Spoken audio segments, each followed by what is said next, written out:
ಅಧ್ಯಕ್ಷರೇ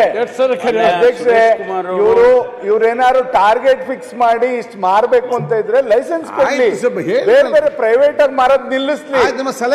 ಏನಾಗುತ್ತೆ, ದೂರ ಹೋಗಿ ಕುಡಿ ತಗೊಂಡು ನಾಚ್ಕೋತಾರೆ. ಮೊಬೈಲ್ ಸಿಸ್ಟಮ್ ಅಲ್ಲಿ ನಿಮಿಷ ಅಧ್ಯಕ್ಷರೇ, ನೀವು ಲಘುವಾಗಿ ತಗೋಬೇಡಿ. ಇದು ಒಂದ್ ನಿಮಿಷ ಕೇಳಿ. ಎಲ್ಲಿ ಕೆಲಸ ಮಾಡ್ತಿರ್ತಾರಲ್ಲ ವರ್ಕರ್ಸ್, ಹಾರ್ಡ್ ವರ್ಕ್ ಮಾಡ್ಕೊಂಡು ಗುದ್ಲಿ ಹಿಡ್ಕೊಂಡೆಲ್ಲ ಮಾಡ್ತಾ ಇರ್ತಾರಲ್ಲ, ಅಲ್ಲಿಗೆ ಟಿವಿಎಸ್ ಅಲ್ಲಿ ತಗೊಂಡೋಗಿ ಮಾಡ್ತಾ ಇದಾರೆ. ದಯಮಾಡಿ ಅಲ್ಲಿ ನೋಡಿ ನೀವು ಆ ಪರಿಸ್ಥಿತಿ. ಜಿ ಟಿ ಪಾಟೀಲ್ ಸನ್ಮಾನ್ಯ ಅಧ್ಯಕ್ಷರೇ, ಮಾನ್ಯ ಸುರೇಶ್ ಕುಮಾರ್ ಅವರು ಬಹಳ ಹಿರಿಯ ಶಾಸಕರು, ಸಚಿವರಾಗಿದ್ದಂಥವ್ರು.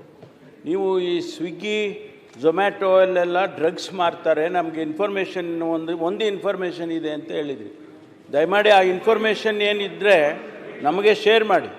ಯಾವ ಸ್ವಿಗ್ಗಿ ಡ್ರಗ್ಸನ್ನು ಸಪ್ಲೈ ಮಾಡ್ತಾರೆ, ಝೊಮ್ಯಾಟೊನವರು ಡ್ರಗ್ಸ್ ಸಪ್ಲೈ ಮಾಡ್ತಾರೆ, ಯಾಕೆಂದರೆ ಭಾಳ ಸೀರಿಯಸ್ ಆಗಿ ತಾವು ಹೇಳಿದಿರಿ.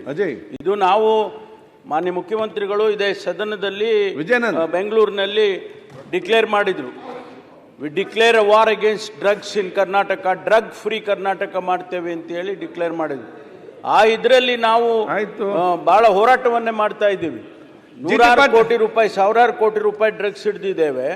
ತಾವು ಈಗ ಅದನ್ನ ಇನ್ಫಾರ್ಮೇಶನ್, ಯಾಕೆಂದ್ರೆ it is not a small statement you are making, it's a very big statement. I want you to share that information whatever you have.